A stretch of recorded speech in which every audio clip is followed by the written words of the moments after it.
Hello à tous, je suis Léonore et je suis ravie de vous accueillir sur Rayonnante. Dans chaque épisode de ce podcast, je donne la parole à des personnalités inspirantes qui contribuent à faire rayonner Nantes à travers leurs projets d'entreprise, associatifs ou culturels. J'espère que vous prendrez plaisir à écouter leur parcours de vie, leurs visions et leurs actions. Rayonnante, le premier podcast de Nantais pour des Nantais. Aujourd'hui, la musique est à l'honneur dans Rayonnante, puisque je reçois Jacinthe, l'une des 2 talentueuses chanteuses du groupe Les Frangines. Alors Jacinthe habite Nantes depuis quelques années, et c'est dans son appartement que nous avons enregistré cet épisode. Ensemble, on est revenu sur la naissance de son amitié avec Anne, son binôme, sur le début des Frangines, sur le succès fulgurant de leur titre « Donnez-moi », écrit à 6 mains en une matinée avec Vianney. Jacinthe nous raconte aussi comment elles ont géré la notoriété qui est arrivée du jour au lendemain. Tout ça avec une bonne dose de feel-good, de simplicité et de positivisme. Hello Jacinthe. Salut Léonore. Salut. Merci d'avoir accepté mon invitation à parler des Frangines dans Rayonnante. Ouais. Du coup, on est chez toi, dans ton bel appartement, entouré de plein d'instruments. On a des guitares, ton piano. C'est très chouette.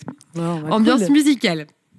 Bon, je suis ravie d'être avec toi aujourd'hui. Ouais. J'étais trop contente de faire cette interview. Sache que c'est ma première interview musicale. Ah, trop cool. Donc, trop cool. J'ai trop hâte d'en apprendre plus sur les Frangines et d'en apprendre plus sur la musique. Alors, on y va. Jacinthe, on est chez toi à Nantes. Toi, t'es pas nantaise d'origine, puisque si je me suis bien renseignée, tu as grandi en banlieue parisienne. Voilà. C'est ça. Exactement, très bien renseignée. Et je connaissais pas du tout Nantes avant de venir. C'est vrai. Alors, pourquoi est-ce que tu t'es installée à Nantes ? Donc avant, on était à Angers et on était très contents là-bas. C'est une ville qui est vraiment trop cool aussi. Mais on trouvait ça assez petit. Et puis, mon mec a eu une proposition, donc on a bougé vers Nantes. Et on était contents. Franchement, c'est vraiment une ville qui nous a surpris. Et ça fait combien de temps ? Et ça fait 2 ans. Ça fera 2 ans en mars-avril qu'on est là. Ouais. Ok. Bon, du coup, Jacinthe, on va s'intéresser un tout petit peu à toi avant de parler des Frangines. Et du coup, je suis curieuse de savoir comment toi, tu es arrivée dans l'univers de la musique. Ça m'intéressait de comprendre, tu vois, est-ce que c'est quelque chose dans lequel tu baignais depuis toute petite ou au contraire, est-ce que c'est quelque chose qui t'est tombé dessus un petit peu plus tard En fait, j'ai grandi dans un milieu familial assez artistique parce que mon père est très artiste. Il a vécu de ses peintures jusqu'à ma naissance. Puis après, je suis arrivée, j'ai demandé trop de thunes, donc il a dû se mettre à l'archi, mais il est très artiste. Et il est peintre du coup, voilà, il est peintre et puis même dans son architecture, il y a un côté très très artistique. Et en fait, il nous a beaucoup sensibilisés à la beauté, à la beauté, même en partant de la création très souvent. Et du coup, ça c'est un truc avec lequel on est né et dans lequel on a baigné petit. Et après, moi, de façon plus concrète, j'ai commencé avec la flûte à bec. T'as commencé, t'avais quel âge ? Et j'avais 7 ans, je dirais, tu vois. C'est toi qui avais envie de faire de la flûte à bec ? Non, même pas, tu vois. C'est ma mère qui m'avait dit, toi, tu feras de la flûte. Il y avait un peu de tous les instruments dans la famille. Il y avait la guitare, le piano, il y avait des trucs beaucoup plus sexy, mais moi, c'était la flûte, tu vois. Et en fait, donc au début, j'avoue, j'étais pas fan. Enfin, j'avais beaucoup plus envie de faire de la guitare, ou même du piano. Et en fait, j'ai vraiment pris goût en travaillant parce que la soprane peut être plus aiguë, plus agressive, mais l'alto, qui est une flûte qui est plus grande, tu la vois là, elle est sur mon piano, et elle est en buis et elle a vraiment un très beau son, et dans un endroit où il y a une belle acoustique, ça peut être vraiment un bel instrument qui accompagne plus que tout seul. Et donc voilà, et donc la flûte, c'est ça qui m'a mis les pieds dans la musique. Et puis la guitare est venue plus tard, peut-être vers 17-18 ans, où je me suis mis grâce à ma choresse espagnole. Et en même temps que Nano, du coup, et Nano, elle s'est mise à la guitare, elle, avec une guitare de sa mère qui traînait chez elle. Je précise juste que Nano, c'est Anne, voilà, du coup, ton binôme des Frangines. Voilà. Et c'est drôle, on s'est mis chacune à la guitare en même temps, mais sans forcément se le dire. Ouais. Puis on a commencé à reprendre des chansons qui existaient, puis à écrire toutes les deux, mais chacune de notre côté, encore une fois. Puis on s'est retrouvés, en fait, on était très copines à l'époque, donc on s'est très vite montré ce qu'on faisait. Puis on s'est très vite retrouvés, en fait, avec nos guitares. Et donc là, on était plutôt passés sur la guitare et la voix. Et donc là, on a commencé les Frangines. Ça a commencé comme ça dans nos chambres avec 2 guitares et des vieux textes écrits. On en rigole quand on les regarde aujourd'hui, quoi. Quand on les relit. Génial. On va revenir justement en détail là-dessus. Mais juste du coup, est-ce que toi, déjà petite, tu vois, tu rêvais d'être artiste, d'être chanteuse, d'écrire de la musique ? Tu te voyais comment quand t'étais petite ? En fait, c'est vrai que j'ai toujours écrit. J'ai toujours écrit des journaux de bord, même j'ai retrouvé des poèmes que j'avais écrits, je sais pas, quand j'avais genre 13-14 ans, tu vois. Et ça a toujours été, c'est vrai, dans ma vie, très thérapeutique. Ça a toujours été un moyen d'expression, un moyen où je pouvais extérioriser ce qui se passait à l'intérieur. Donc ça, toujours. Après, des chansons, c'est venu plus tard. C'est vraiment venu avec la guitare, en fait. La guitare m'a permis de pouvoir chanter, parce que chanter avec une flûte dans la bouche, c'est compliqué. On va revenir sur les frangines. Je vais révéler un secret de dingue, mais en fait, Anne et toi, vous n'êtes pas sœurs. Exactement. Ouais. Grosse déception. Ouais, c'est ça. Contrairement à ce que laisse penser votre nom. Ouais. Alors, finalement, raconte-nous un peu comment vous êtes rencontrées toutes les deux. Tu nous en parlais un petit peu, mais raconte-nous un peu plus de détails sur votre rencontre. Et ben avec Nano, on s'est rencontrés exactement dans le train, en allant en cours, en allant à l'école. On était gamines à l'époque, on avait, je sais pas, 12-13 ans, et puis on n'était pas dans la même classe. C'est avant que je retape. Et voilà, c'était sur le chemin de l'école, on prenait le même trajet tous les matins. Et donc un jour, je suis allée la voir et je lui ai dit, ça te dit, on devient potes, quoi. Parce que je me suis dit, elle a l'air sympa, c'est quand même bête, on prend le même trajet tous les matins. Et puis voilà, puis on est devenus meilleurs potes, donc c'est cool, quoi. Et vous alliez à l'école ensemble. Et on allait à l'école ensemble, on revenait ensemble, et on a très vite un peu passé notre vie ensemble. On s'est vraiment très vite retrouvés sur des passions communes. On aimait bien dessiner, on aimait bien peindre, on aimait bien déjà philosopher, je pense. Et puis on se retrouvait autour de ces passions-là, et puis on était dans le même coin, donc c'était très facile de se retrouver chez l'une chez l'autre. C'était surtout moi qui squattais chez elle, mais voilà. Il y avait déjà la musique comme passion commune ? Alors quand on s'est rencontrés, c'est une bonne question. Non, il y avait pas du tout les chansons, pas du tout la guitare. On était vraiment deux copines de 13 ans, quoi. Donc voilà. Non, il y avait pas la musique. La musique est venue plus tard, plus genre 5 ans après, avec la guitare, justement. En commençant à jouer de la guitare toutes les deux. On commençait à jouer de la guitare. Voilà, ouais. On avait chacune Nano, elle a commencé avec la guitare, mais moi, tu vois, du coup, j'avais commencé avec la flûte. Et on s'est vraiment retrouvés autour de la guitare et de nos compos, quoi. Ouais. Et puis des poèmes aussi. On a commencé avec des poèmes. C'est Nano qui avait commencé justement à composer sur Demain dès l'aube. Et c'est celle qui nous a un peu lancé dans les frangines. Donc voilà. D'accord, parce que en fait, vous aviez quel âge à ce moment-là, au moment où vous commenciez à jouer de la guitare ensemble? On était en terminale, donc on avait 17-18 ans, tu vois. Ok. Et à ce moment-là, donc vous écriviez déjà dès le début vos textes ensemble? Ouais. Non. En fait, on n'a jamais écrit vraiment ensemble. On écrit et on compose chacune de notre côté, et après on se retrouve et on met en commun. Et là, du coup, il y a une réflexion ensemble qui donne lieu à autre chose. Et la chanson devient vraiment les frangines. Mais on arrive chacune avec un texte et une compo en général, qu'on retravaille ensemble derrière. Okay. À quel moment vous êtes dit, voilà, c'est bien, on compose cette chanson, ça y est, on devient chanteuse, on se lance, tu vois. À quel moment vous avez eu un déclic et vous êtes dit, ça y est, quoi. Comment est-ce que ça s'est passé, en fait? En fait, c'est ça que je trouve souvent beau dans notre histoire. C'est qu'en fait, il n'y a pas eu de moment de déclic, et puis on ne s'est jamais, c'est un peu horrible de dire ça, mais on ne s'est jamais battu, dans le sens où on s'est bougé pour faire ce qu'il fallait faire. Mais c'est comme s'il y avait des choses qui nous attendaient à chaque étape, en fait. Et on a déroulé un peu cette pelote de laine, tu vois. Et beaucoup, évidemment, par beaucoup de rencontres qui ont été ouf sur notre chemin, et qui nous ont amenés jusqu'à aujourd'hui, tu vois. Mais c'est vrai que quand je regarde avec du recul, je trouve ça vraiment, j'aime bien, quoi. Je trouve ça assez beau. Parce que c'est comme si c'était pas évident, tu vois, mais il y a une certaine facilité. Et même s'il y a du travail et qu'on s'est bougé, que le début a pas forcément été facile aussi, et puis qu'il faut apprendre, s'adapter, ça peut être, voilà. Mais c'est vrai que ça a été assez fluide, en fait. Tout a été fluide. On a eu la première rencontre, c'était un pote qui nous avait dit, mais bougez-vous, en fait, sortez au moins une chanson et tout. Donc on avait fait un crowdfunding, on a sorti une première chanson.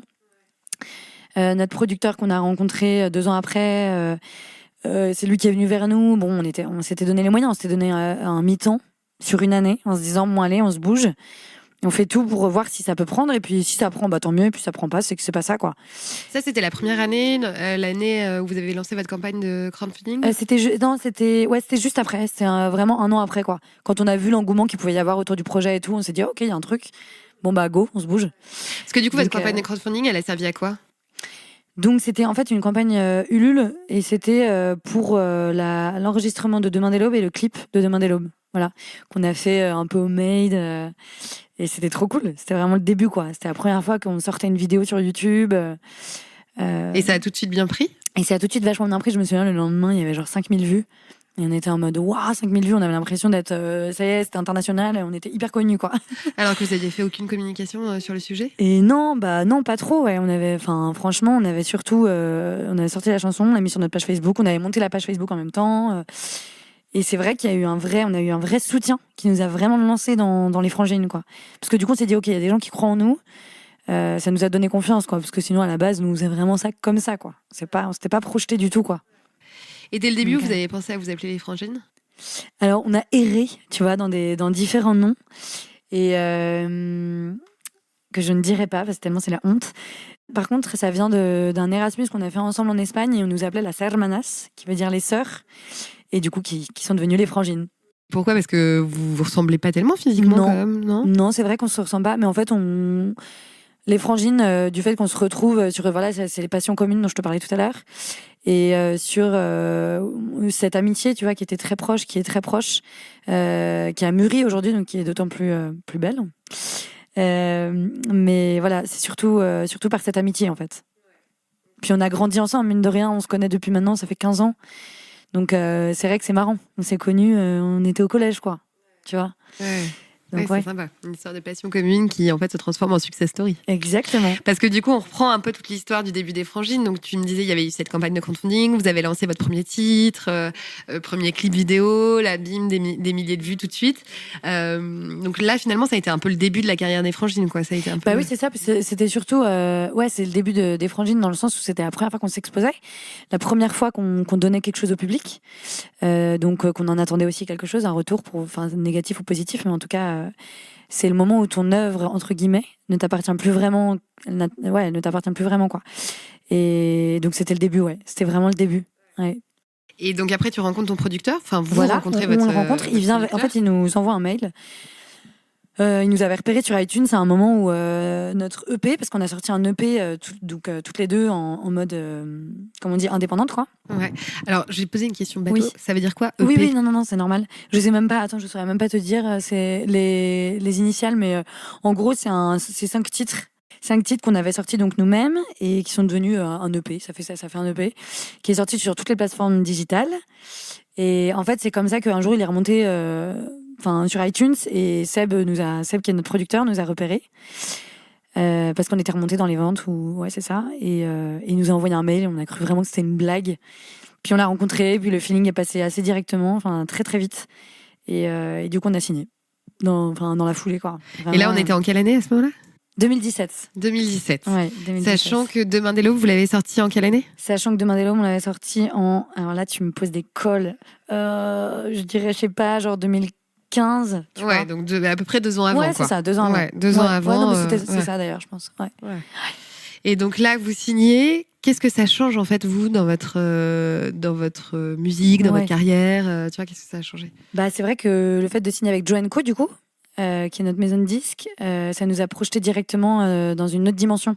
Parce que là, donc on n'était plus toute seule, il y a toute une équipe qui s'est mise à travailler sur notre projet, travailler sur l'image, mais travailler aussi sur tout ce qui est, toute la production. On a pu voir les choses un peu plus en grand dans la production d'un album, parce qu'on avait plein de chansons, tu vois. Sauf qu'on se disait, mais en fait, comment on fait si on le fait en indé, ça demande quand même beaucoup de moyens, beaucoup d'énergie aussi, et on se demandait un peu si on allait être capable de faire ça pour un premier album, toute seule, toutes les deux. Et là, d'avoir une maison de disques qui est derrière nous, c'est un énorme cadeau, quoi, parce que du coup, la maison de disques nous a mis en lien avec une équipe pour réaliser les titres, pour réaliser l'album. Il y avait tout aussi, c'est un tremplin aussi pour tout ce qui est la promo. Tu vois, ils ont plein de contacts de radio, de télé, donc voilà. Et puis ça, c'était dans un premier temps. Et puis dans le deuxième temps, il y a eu la maison, la maison de production pour la tournée. Ça c'est autre chose encore. Mais c'est vrai que ça nous a permis de rentrer dans une dimension qui était plus importante, quoi. Et alors, j'ai vu qu'au printemps 2019, il y avait eu ce titre, Donnez-moi. Ouais. Et c'est là où finalement tout a commencé un peu à décoller, non ? Oui, c'est ça. Ouais, c'est vrai. C'est vraiment avec cette chanson que là, ça a pris un vrai step, quoi. Ouais. Alors, ce titre, vous l'avez écrit en collaboration avec Vianney, le chanteur Vianney. Est-ce que tu pourrais nous parler un peu de l'histoire de cette chanson ? Ouais, alors Donnez-moi, comme tu l'as dit, on l'a écrite avec Vianney, c'est en septembre, du coup, tu m'as dit quoi, 2019 ? Je suis nulle. Printemps 2019, j'avais lu. Voilà. Ouais. Et donc, on s'est retrouvés chez lui, on a papoté un peu, et puis on s'est très vite mis d'accord sur le thème, et la chanson est sortie de façon très très fluide, très très vite.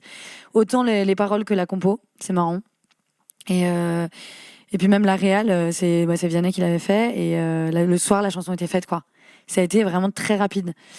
Et ouais, franchement, c'est cool. Bah, c'est là qu'il y a quelque chose qui nous dépasse un peu, en fait, dans la musique. Parfois, il y a des chansons, je sais pas, c'est comme si c'était évident. Et plus que d'autres chansons. Et plus que Ensemble, tu vois, qu'on a refait ensemble, justement, 1 an ou 2 ans après. Donnez-moi a été plus fluide, plus direct, quoi. C'est drôle. Et du coup, Vianney, vous l'aviez rencontré comment? Vianney, on l'avait rencontré, en fait, on avait des potes en commun à la toute base, mais c'était longtemps avant. C'était peut-être 2-3 ans avant. Et parce qu'on avait besoin de conseils et tout. Et du coup, au début, il nous a vraiment conseillé sur le musée de la musique, sur, de façon très pratique, sur la musique, quoi. Donc au début, c'est vrai que ça a été un peu un grand frère, tu vois, qui nous a pas mal conseillé, pas mal guidé. Et puis après, on a fait de la chanson avec lui, quoi. De la chanson. On a fait une chanson. Donnez-moi. Puis Ensemble. Et là, cette chanson, donc pour revenir à ça, Donnez-moi, comment ça s'est passé? Vous avez écrit la chanson ensemble? Alors, c'est surtout lui qui a été avec sa guitare. Donc, pour tout ce qui était compo, c'est lui qui a vraiment l'idée. Et l'écriture, on était vraiment tous les trois. Donc, on était à 6 mains. D'accord, c'est marrant. Ouais, c'est ça fait 6 mains. Donc comment ça se passe concrètement? Genre tu te retrouves, il y en a un qui dit un mot, tu dis ouais, c'est une bonne idée. Je pense que tu parles un peu du thème, tu vois, de quoi tu as envie de parler, qu'est-ce que tu as envie de transmettre. En fait, écrire à plusieurs, c'est vrai que c'est vraiment autre chose que d'écrire tout seul, parce que quand tu écris tout seul, tu reçois un peu un moment, je sais pas, un feeling, un truc qui va te toucher, et puis tu suis ton inspi, et c'est ton inspi à toi, t'es tout seul en fait. Croiser plusieurs inspirations et plusieurs sensibilités, je trouve ça beaucoup plus difficile, parce que et en même temps c'est très intéressant, parce que du coup c'est pas que tu vas plus loin, mais en tout cas ça t'emmène ailleurs, quoi. Mais voilà, c'est ça, on s'est vite mis d'accord sur le thème, on avait envie de quelque chose de fédérateur, qui rassemble, qui donne la pêche, et donc c'est venu assez vite. Et puis Vianney, il est quand même assez fort, c'est assez efficace, quoi. Et donc tous les trois, voilà, ça a donné Donnez-moi. Trop bien, trop bien. Et attends, j'ai encore une autre question. Donc du coup, lui, vous avez écrit ensemble, et la partie composition, la partie musique, c'est mélodie, c'était en même temps. Ouais, on l'a fait en même temps. Ouais. D'accord. Bon, c'est fou. Et puis du coup, ce titre, finalement, ça a été diffusé sur toutes les radios de France. Ouais. Votre clip, il cumule des millions et des millions de vues. Je regardais ça l'autre jour. 47 millions. Du coup, j'avoue, je regarde pas. Mais... j'ai regardé j'ai regardé il y a 2 jours, tu vois, 47 millions. Et bon, du coup, ça a été un vrai succès. Comment est-ce que vous êtes sentie à ce moment-là? Est-ce que tu te souviens? C'est vrai qu'en fait, heureusement que, tu vois, ça faisait déjà un bout de temps qu'on avait commencé, qu'on avait sorti l'album, quand ça a pris vraiment. Tu vois, on a sorti Donnez-moi, mais ça a pris peut-être 1 an après, 1 an et demi. Et du coup, on avait eu le temps vraiment de se préparer, et puis on était mûrs pour ça, tu vois. Je pense que ça peut être assez violent quand c'est très vite, de façon très abrupte. Moi, j'avoue, je pense que j'aurais pu mal le vivre, tu vois. Mais après, on avait vraiment eu le temps de se préparer, donc on l'a bien vécu. Puis c'était vraiment aussi une satisfaction. Enfin, c'était un peu, on a bossé, on avait fait en sorte que ça marche, donc on était heureuse que ça marche, même aussi pour tous les gens qui avaient travaillé autour de notre projet. C'était cool, quoi. Et puis on était surtout hyper contente des retours qu'on a eus, de voir que la chanson elle touchait les gens, de voir qu'elle faisait du bien, qu'elle rassemblait, qu'elle apportait la pêche, la joie. Nous, c'est vraiment notre premier but dans la musique, c'est de mettre du baume au cœur, quoi, un peu. Donc c'est vrai que quand on a ce retour-là, on a l'impression d'avoir fait ce qu'il fallait faire, quoi. C'est intéressant ce que tu dis quand tu dis que ça aurait pu être très violent si tu n'avais pas été suffisamment préparé en amont. Du coup, ça me fait poser une autre question. Je me dis, mais est-ce que dans ces cas-là, vous êtes accompagné? Tu vois, est-ce qu'on vous coach? J'avoue, c'est une bonne question. Mais non, mais c'est une bonne question, parce que c'est vrai que c'est important, quoi, de répondre aux interviews, de faire des premières télés. Puis c'est beaucoup d'images, donc c'est quand même quelque chose, quoi. Mais on n'a pas. Si, on a eu un peu du coaching pour les interviews, et c'était d'ailleurs trop bien, d'apprendre à répondre, d'apprendre à emmener les journalistes, et puis toi, hein, là où tu veux et non pas là où il veut. Et je rigole avec toi, mais tu vois, parfois il faut savoir un peu là où tu vas, quoi. Donc ça, c'était trop intéressant. Et sinon, on n'a pas non plus eu tant que ça de coaching et tout. Mais après, c'est chacune aussi. On n'a pas forcément les mêmes besoins, les mêmes réactions aussi avec Anne. C'est ça qui est cool aussi, d'ailleurs. C'est que je pense qu'on se complète aussi un peu là-dedans. Et donc chacune, on a un peu notre chemin, tu vois, vis-à-vis de tout ça. Et puis t'apprends tous les jours un peu en faisant aussi. Et tu penses que le fait d'être deux, ça vous rend aussi plus forte et plus armée pour gérer ça? Ouais, parce que je pense qu'on n'a pas du tout les mêmes, on n'a pas les mêmes forces et les mêmes faiblesses. Donc, je pense qu'on se complète là-dedans. C'est ça aussi qui fait que parfois il y a un vrai défi pour se comprendre et pour avancer vraiment ensemble et bien, quoi. Mais c'est vrai que du coup, quand on y arrive bien à avancer bien ensemble, c'est très fort, quoi. C'est très fort et c'est pour ça que ça marche, je pense vraiment. Quelle est la force pour toi de votre duo, si tu devais résumer, tu vois? Alors, en fait, je dis souvent que c'est drôle parce que quand on est ensemble avec Nano, il y a quelque chose de très positif qui se dégage, mais de très, c'est presque énergétique, quoi, tu vois. On est assez positifs toutes les deux, on aime bien se marrer, mais de façon très différente, encore une fois, tu vois. On a un optimisme, mais qui est pas le même. Et du coup, pareil, je pense qui crée un peu des étincelles quand on est ensemble. Et donc ça, je pense que c'est un peu notre force, parce que du coup, je pense qu'on arrive à transmettre une joie de vivre et ouais, une vraie joie de vivre, et puis et peut-être un peu d'espoir aussi, je pense. Tu vois. Donc ça, c'est un peu notre force, je pense. Et comment est-ce que vous êtes répartis les rôles? Enfin, tu vois, est-ce que c'est assez clair? Genre, il y en a une qui fait ça, une qui fait ça dans le groupe, ou est-ce qu'au contraire, c'est... C'est marrant comme question. Mais en fait, on a essayé au début, parce que donc au tout début, donc c'était il y a 2 ans au moins, quand on a commencé avec la maison de disques et tout, on avait beaucoup de temps libre. Et en fait, c'est dur parce que du coup, on a un boulot où il y a très peu de rythme. Tout d'un coup, il va y avoir vachement de trucs, et puis tout d'un coup, il y a plus rien. Et donc, on avait toutes les deux ce besoin de structurer nos journées, de rythmer nos journées, tu vois. Et du coup, on s'était dit, ok, on va répartir les rôles en fonction de ce que chacune aime. Donc, Nano, elle était plus réseau. Et peut-être plus, voilà, elle aimait bien tout ce qui était Instagram, Facebook et tout. Et moi, j'étais plus, ça m'intéressait plus de répondre aux messages et tout. Bon, aujourd'hui, ça s'est complètement dilué. Ces rôles se sont complètement éparpillés. Il y a plus personne qui fait plus rien. Non, je rigole, mais ça, il faut qu'on reprenne justement un peu une organisation, parce que on peut aussi avoir cette tendance du coup à se reposer l'une sur l'autre. Mais ce qui est cool, c'est qu'on est accompagné. Donc maintenant, tu vois, les trucs importants, on est obligé de les faire parce qu'on est drivé. Et puis, mais c'est vrai que les messages, là, tu vois, on s'est toutes les deux dit, bon, il faut vraiment qu'on reprenne, parce que c'est aussi comme ça qu'on maintient le lien avec les gens, et on reçoit des messages qui sont hyper touchants auxquels il faut qu'on réponde. Mais c'est juste que le quotidien peut nous rattraper. Vous avez chacune vos vies aussi. Et voilà, c'est ça. Ouais, exactement. Mais pourtant, tu vois, je trouve que d'un point de vue extérieur, en fait, votre communication, ça fait quand même. On a l'impression que c'est vraiment vous, tu vois, derrière les réseaux sociaux. Oui, parce que c'est vous qui parlez, qui postez. Ouais, c'est nous qui faisons les mots, c'est nous qui choisissons quand même un minimum. On est aidés. En fait, c'est là qu'on a énormément de chance, c'est qu'on a une maison de disques qui est vraiment là pour nous accompagner, tu vois. Ils n'hésitaient pas du tout de faire de nous des produits, ce qui peut arriver dans d'autres maisons de disques. Ils respectent complètement ce qu'on est, et leur idée, c'est. Et je pense qu'ils ont tout compris. Enfin, je trouve que c'est mais je trouve ça ouf, parce que je pense qu'il n'y a pas beaucoup de... Je sais pas, je suis persuadée qu'on a la meilleure maison de disques, tu vois, mais ils nous accompagnent vraiment dans ce qu'on est, et leur but, c'est de nous pousser à fond dans ce qu'on est, et pas d'essayer de nous conformer, ou tu vois. Donc si on me dit qu'on pense que, je sais pas, que cette image-là est mieux, ou que il faut mettre tel mot, ils respectent complètement, tu vois. Je voudrais revenir un peu sur vos débuts, tu vois, on parlait du succès de Donnez-moi. Et est-ce qu'à ce moment-là, vous n'avez pas eu aussi un peu d'appréhension de savoir comment seraient reçus les prochains titres de l'album, tu vois? Ah ouais, si. Non, c'est vrai que... en fait, comme Donnez-moi a quand même bien marché, du coup, ça te met la barre un peu haute, et tu te dis, ok, il faut qu'on continue sur cette lancée, tu vois. Et honnêtement, on était quand même super bien lancés jusqu'au confinement. Du coup, qui est venu... Parce que du coup, on avait toute la tournée qui venait un peu asseoir l'album, tu vois, et qui venait un peu le confirmer. Et nous confirmer, et du coup le confinement est arrivé et a pété complètement la tournée, quoi. D'accord, vous étiez en pleine tournée à ce moment-là, hein. On était en plein, on venait de lancer la tournée, tu vois. Et du coup c'est venu vraiment stopper tout net notre développement. Donc ça nous a un peu foutu un coup au projet. Mais bon, j'avoue que moi j'ai assez confiance, et là tu vois on est en train de bosser sur le 2e album qu'on va sortir en avril, mai. Et franchement on a confiance. Tu te souviens du premier concert que vous avez fait? Ah, c'est drôle. Alors attends, parce que ça remonte. Il y a plusieurs choses. Alors, concert, donc il y avait, je sais pas si on prend les cafés-concerts comme des concerts. On avait fait une scène en Erasmus. C'est comment ça s'appelait? Cave Café. Et c'était vraiment une scène ouverte, genre toute petite dans un petit bar et tout. Mais moi, j'avais les pétoches, mais comme si j'étais, je sais pas, à l'Arena, tu vois. Mais parce qu'en fait, ça peut être aussi beaucoup plus dur de jouer devant 10 personnes, en fait. Tu vois les visages des gens, exactement. tu vois les expressions. Ouais. Les gens sont beaucoup plus proches de toi, donc voilà, il y avait cette première expérience qui était géniale. Parce qu'on était quand même à l'étranger, enfin, on n'avait rien à prouver à personne, en fait. Donc c'était génial. Et sinon, un autre, je vais plutôt te parler de la Cité U, à Paris. On avait fait un concert dans le resto U de la Cité U, quoi.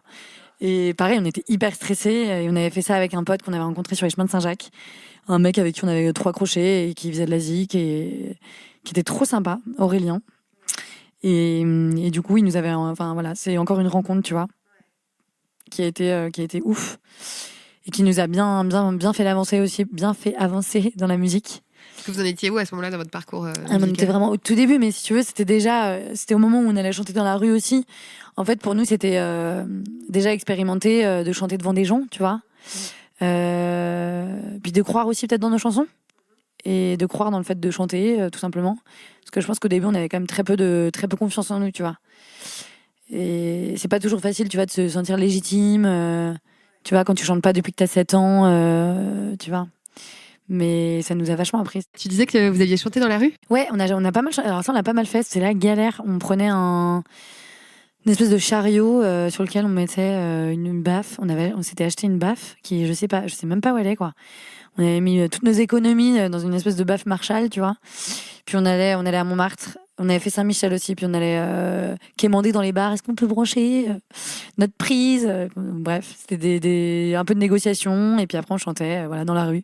Puis ça, c'était une trop bonne expérience parce que c'était vraiment... et c'est flippant en même temps parce que tu t'exposes vraiment. Et en même temps, c'est génial parce que qui veut s'arrête. Il y a beaucoup de gens qui nous ont aussi pareil, tu vois, qui nous ont vachement encouragés. Et c'était une époque où on était quand même très, très preneuse on avait besoin vraiment d'être confortés, tu vois. Donc c'était une bonne expérience, ouais. Pour revenir un peu sur l'histoire des Frangines et sur le nom des Frangines, vous avez quand même tout un style notamment vestimentaire, qui est quand même un peu similaire. C'est voulu, c'est... Entre nous, tu veux dire ? Ouais, entre vous deux. Ouais, ouais, en fait, c'est venu un peu plus tard, les salopettes. En fait, c'est venu, pareil, c'est venu assez naturellement. Un jour, on s'est dit, vas-y, mais en fait, on en mettait beaucoup. On mettait beaucoup de salopettes toutes les deux. On aimait bien. Et en fait, on s'est dit, mais vas-y, on en fait notre costume de scène et notre marque un peu de fabrique. On trouve ça sympa parce que la salopette, c'est un peu un uniforme, tu vois, qui est simple. Tout le monde peut mettre des salopettes. Même les mecs, les meufs, tu vois. Donc, ça unifie aussi. Je sais pas, ça nous ressemblait en fait. Ça ressemblait beaucoup à notre projet, à ce qu'on était. Donc voilà, c'est venu nous coller à la peau finalement. Ouais, c'est vrai. C'est ça vous colle à la peau, ouais, c'est vrai. On vous imagine pas sans salopette. Du coup, un peu. Tu vois, là, aujourd'hui, t'as un pantalon, je suis surprise. Ouais. Non, mais du coup, c'est un peu relou parce que j'avoue que moi, j'en mets plus trop en dehors. Oui. J'arrive plus trop à en mettre en dehors, tu vois. C'est comme ton costume de scène, en fait. Ouais. Exactement. Mais c'est vrai que c'est cool, quoi. C'est sympa. Et comment est-ce que tu définirais un peu votre style ? Tu vois, est-ce que vous avez des influences C'est marrant, on avait... Votre style musical, hein, j'entends. Ouais. Mais c'est marrant parce que c'est une question qu'on nous pose beaucoup dans les interviews. Et au début, avec Nano, on se regardait toujours, on était merde, qu'est-ce qu'il faut dire, tu vois. Et non, on fait de la variété, de la chanson à texte. On porte vachement d'attention sur les textes. Et influence variété française. Enfin, donc on n'a pas forcément exactement les mêmes avec Nano, mais on se rejoint. Nano, elle te dirait Bachelet... Balavoine peut-être aussi, moi j'aime beaucoup Goldman, je sais pas, Florent Pagny, Patrick Fiori, même Brassens, Brel, Barbara, tu vois, c'est très très français, très variété française, ouais. Après on écoute aussi évidemment pas mal de musique actuelle, mais c'est ça qui nous inspire le plus, je pense. De toute façon notre musique elle est un peu ringarde, non ? On en a tout à fait conscience. Oui, mais ça marche. Et du coup, ça me marche. fait penser à une autre question. Qu'est-ce qui explique justement votre succès, selon toi ? On nous dit souvent que c'est frais, que c'est cool parce que ça fait du bien, ça apporte de la joie, de l'espoir aussi. Mais c'est un peu voulu et en même temps, je pense que ça nous appartient et en même temps, c'est-à-dire qu'on est joyeuse et on a de l'espoir et du coup, on a envie de le transmettre. Et c'est voulu et pas voulu dans le sens où nos chansons, c'est nous en fait. C'est un peu ce que tu décrivais, je trouve ça assez touchant quand tu dis que tout vous est arrivé en fait de manière très simple, sans trop se prendre la tête, et je trouve que ça se ressent à la fois dans votre style musical, à la fois dans vos... Oui, je pense qu'il y a aussi ça, le fait que on n'a pas envie de faire ce qui fait bien, tu vois. On n'est pas dans un truc où tu vois, il faut bien passer, où il faut être comme si pour marcher, donc on va le faire. On suit plus ce qu'on sent et tu vois, nos chansons, elles viennent, ok, on les écrit et puis hop, on se pose pas de questions, tu vois. Je sais pas comment dire, mais on essaye d'être vrai en tout cas, tu vois. Et peut-être que c'est ça qui plaît aussi, je sais pas. Mais ça se ressent en tout cas. Et justement, tu parlais de l'écriture des chansons, donc j'avais très envie de parler avec toi du processus créatif, tu vois. C'est un truc que je connais pas du tout. J'avais très envie de comprendre comment vous faites vos compos. Et du coup, ma première question par rapport à ça, c'est finalement comment est-ce que vous avez pensé votre album ? Est-ce que les chansons, elles sont venues comme ça au fil de l'eau, ou est-ce qu'il y a une histoire, tu vois déjà, c'est drôle parce que tu vois, on a deux processus d'écriture qui sont différents avec Nano, parce que on en parlait là, je sais plus quand. Nano, elle me disait que elle écrit plus quand il y a du monde autour d'elle, dans un train, dans un univers qui va être stimulant au niveau audiovisuel, je pense, tu vois. Alors que moi, c'est vraiment l'inverse. Moi, j'ai besoin d'avoir beaucoup de disponibilité d'esprit, du silence, et pour être un peu à l'écoute de ce qui se passe, tu vois, intérieurement. Donc ça, c'est deux processus un peu différents. Et c'est là, pareil, c'est intéressant, tu vois. Et après, du coup, donc on écrit chacune de notre côté, et souvent, ça va être des situations qui vont nous toucher, tu vois, qui vont nous toucher, des événements, un sujet, et qui va sur lequel soit on va avoir envie d'écrire, et du coup, ça va être de la recherche un peu. Ou parfois, mais c'est plus rare, c'est un peu une chanson que tu reçois. Genre, Nano, elle dit souvent que ça lui toque à l'épaule et puis elle répond, tu vois. Ouais, donc c'est pas un processus, on imagine ça comme tu sais, on imagine souvent les artistes qui sont en plein processus créatif douloureux, tu vois, qui accouchent un peu Ah oui, mais parfois c'est ça, parfois c'est ça. Ouais. Bah ouais, si, parfois c'est ça, mais parfois c'est... Enfin, moi j'écris pas... Mais là, Nano, pareil, elle dit qu'elle écrit que quand elle est triste. J'espère que je me trompe pas, mais je crois qu'elle dit ça. Alors que moi, pas du tout. Moi, pas du tout. J'écris dans les deux cas. Enfin, le fait d'aller très bien peut m'inspirer beaucoup de chansons. Ça va être plus les événements ou ce que je vis, tu vois, qui va m'inspirer des chansons. Plus que... Et vous écrivez d'abord les textes avant de composer les mélodies. Souvent, c'est les deux qui viennent en même temps. C'est les deux qui viennent en même temps. Ouais, souvent. Mais après, t'as des chansons qui peuvent avoir un peu deux histoires. Tu vois, tu vas avoir un texte, tu te rends compte que la mélodie est pas ouf, mais tu tiens au texte, donc tu vas essayer de retrouver une mélodie cool. Mais souvent, ça, c'est moins fluide, donc c'est moins facile. Ça marche moins bien, quoi. Et comme vous écrivez chacune de votre côté, est-ce que vous vous consultez à ce moment-là ? Est-ce que vous vous dites, tiens, tu vois, est-ce que tu vas voir Nano en disant, tiens, il y a ce thème-là qui me parle, je suis en train d'écrire une chanson là-dessus. Comment ça se passe entre vous deux ? Oui, on interagit quand même pas mal parce que du coup, les chansons, on les choisit quand même ensemble. Du coup, il y a un premier tri, je pense, chacune de cette chanson-là. Bon, j'y tiens moins. Cette chanson-là, par contre, j'y tiens vraiment. Et donc après, on se les présente un peu mutuellement. Et puis après, elles deviennent un peu autre chose avec l'autre parce que l'autre va porter un regard. Et donc là, faut être ouvert un peu à la remise en question. Et donc, parce que du coup, tu te fous un peu à poil dans ta chanson. Et puis, il faut être ouverte à la revisiter, alors que parfois, tu tiens. Et puis, c'est un truc qui est né comme ça. Donc ça, c'est intéressant. C'est un autre travail. Et est-ce que ça vous est arrivé, genre, qu'il y en ait une qui écrive les textes d'une chanson, qui trouve pas la mélodie, et que l'autre lui apporte là-dessus Ouais, et vice carrément. versa, tu vois. Et oui, carrément. Ça arrive carrément. Et c'est intéressant, ça aussi.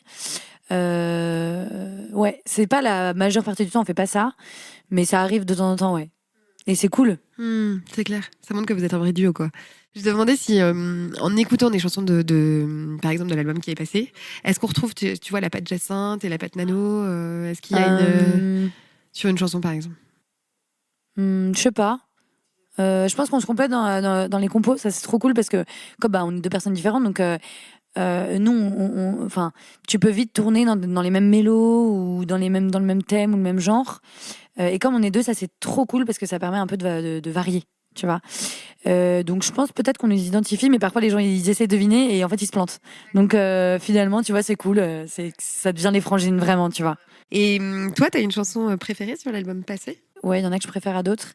Alors une chanson préférée, moi une qui me tenait à cœur sur le premier album, c'était On aimerait. Parce que typiquement, c'était une chanson un peu que j'avais... C'était des chansons vraiment comme ça que tu Je crois que c'était la seule que j'avais vraiment. Tu pourrais me la chanter un peu, je vois pas. On aimerait voler au valse leur temps. C'est une chanson qui parle du temps et de l'importance du temps qui peut mûrir des événements, et que parfois c'est difficile, mais qu'on a besoin de passer par là pour avancer, quoi. Et donc voilà, mais sinon, j'aime aussi beaucoup Je me baladais, qui est une chanson qui est un peu mélancolique, qui permet de flâner un peu, tu vois. Et sur l'album à venir, il y en a une qui... Et sur l'album à venir, je sais pas si je peux déjà... Ah ouais, tu peux pas tout dévoiler. Non, je sais pas, ouais. Bon, on va garder ça mais pour oui, la oui, suite. j'ai des petites préférences. On a trop hâte de le sortir. Ouais, tu m'étonnes. Et du coup, ça me fait penser à une autre question. Là, donc, vos prochaines actus. Donc là, vous venez de sortir votre tout premier titre du deuxième album, c'est Ouais, ça, si je me trompe pas. Ouais. Devenir quelqu'un. Voilà. Ouais. Donc, il vient de sortir, là. Hein, Ouais. C'est l'actu toute fraîche, hein, c'est Ouais. cette semaine. Ouais. C'est ça. Ok. Et donc, l'album, tu disais, est prévu pour... Et l'album, c'est genre avril-mai. Et est-ce que tu as envie un peu de nous parler justement de l'histoire de cette chanson, là, de cette Ah, première Devenir quelqu'un, chanson? bah, Ouais, carrément. Devenir Alors, quelqu'un. Devenir quelqu'un, en fait, c'est une chanson. Donc, en fait, c'est Nano qui l'avait écrite à la base et on l'a revue ensemble, et même la compo et puis et certaines parties, typiquement, du coup. Elle l'avait écrite après avoir vu les écrans de fumée, derrière nos écrans de fumée, que moi je ne veux pas voir parce que je suis déjà assez en bad devant les réseaux sociaux.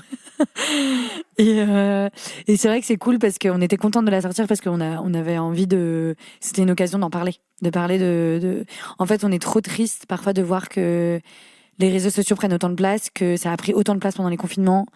Mais chez les jeunes, mais j'avais même pas que, quoi.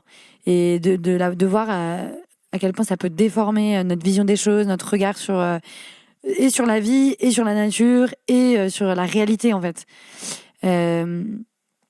Et je pense que voilà, c'est une occasion de parler de ça et en fait, de devenir quelqu'un, c'est en fait c'est de se dire à nous-mêmes d'abord, hein, parce que on n'est pas mieux que les autres, hein, et nous aussi les réseaux, c'est une tentation.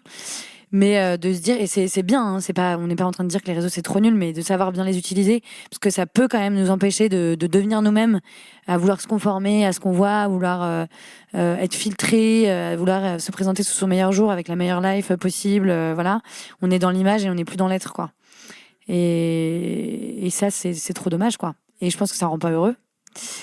Donc voilà, c'est un peu ce qu'on avait envie de raconter. Tout ça, quoi, la dérive des réseaux sociaux et ouais, l'importance que ça a pris dans nos vies, quoi. Ouais, c'est ça. Et puis aussi le fait, ça raconte aussi, c'est plus large que ça, hein, mais tu vois, c'était parti de là et c'est pour se dire, mais en fait, attends, est-ce que je suis pas, en fait, qu'est-ce qui est important dans la vie? Est-ce que c'est pas de trouver mon chemin plutôt que de trouver le chemin stylé tu vois, aux yeux des gens, quoi. En fait, qu'est-ce qui est important, quoi. Une jolie réflexion philosophique. Je t'avais dit qu'on aimait philosopher. C'est ça, oui. Elle ressemble, justement, là, tu me disais, donc vous êtes en pleine préparation de l'album. Elle ressemble à quoi vos journées en ce moment? Là, c'est prépa de l'album, donc c'est beaucoup de studios à Paris. On enregistre nos chansons, on compose, on écrit, on continue un peu, même si on a déjà pas mal de chansons. Donc on doit choisir, trier. On participe aussi un peu à la réal. On bosse avec 2 gars, Jules et Hugo. Et du coup, voilà, c'est trop cool. C'est quelque chose qui vous plaît, ouais. Ouais, moi j'adore, j'avoue, je pense que c'est ma partie préférée de ce qu'on fait. Ouais, c'est d'écrire, composer, réaliser, c'est trop bien. Puis je suis trop contente, je me suis mise au logiciel de musique, la Logic Pro. Et du coup, ça permet d'explorer encore d'autres perspectives de création et de compo. Donc ça, c'est trop cool. Ça, c'est sympa. Et quelle est la partie que t'aimes moins, du coup, dans ce que tu fais? En fait, en vrai, tout ce qu'on fait est trop cool. Ce que je trouve juste dur parfois, c'est vraiment le rythme, le manque de rythme. On a vraiment... en fait, en même temps, c'est ce que je voulais. J'ai toujours dit que je voulais une vie de nomade et que jamais je voudrais de la routine et tout. Donc, je suis servie. Et en même temps, c'est vrai que parfois, t'as un peu besoin d'un rythme, d'être cadré, de te lever à la même heure le matin, parce que c'est pas forcément très équilibrant, tu vois. Puis de partir de chez toi, puis tu reviens 3 jours après. Mais en même temps, bon, c'est trop cool, hein. T'as jamais de routine, quoi. Mais justement, ouais, toi, t'es quand même, je vais rebondir sur une partie un peu plus perso, mais t'es quand même une maman d'un petit garçon qui est trop mignon, que j'ai vu tout à l'heure, qui a 15 mois. Comment est-ce que tu fais pour gérer tout ça? Parce que c'est vrai qu'un enfant, on le dit souvent, hein, ça a quand même besoin d'un rythme et tout. Bah oui, c'est aussi par rapport à ça que forcément, du coup, c'est plus difficile de partir, tu vois, de s'adapter. Mais écoute, ça se fait, hein. C'est aussi un boulot où, en vrai, c'est compatible. Parce que, bon, je vais plus bosser le week-end. Bon, là, avec le confinement, c'était autre chose.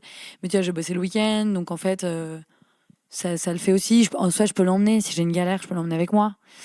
Il t'a suivi déjà sur des... Ouais, au début, ouais. Mais en fait, après, tu te rends compte que c'est quand même mieux de se séparer.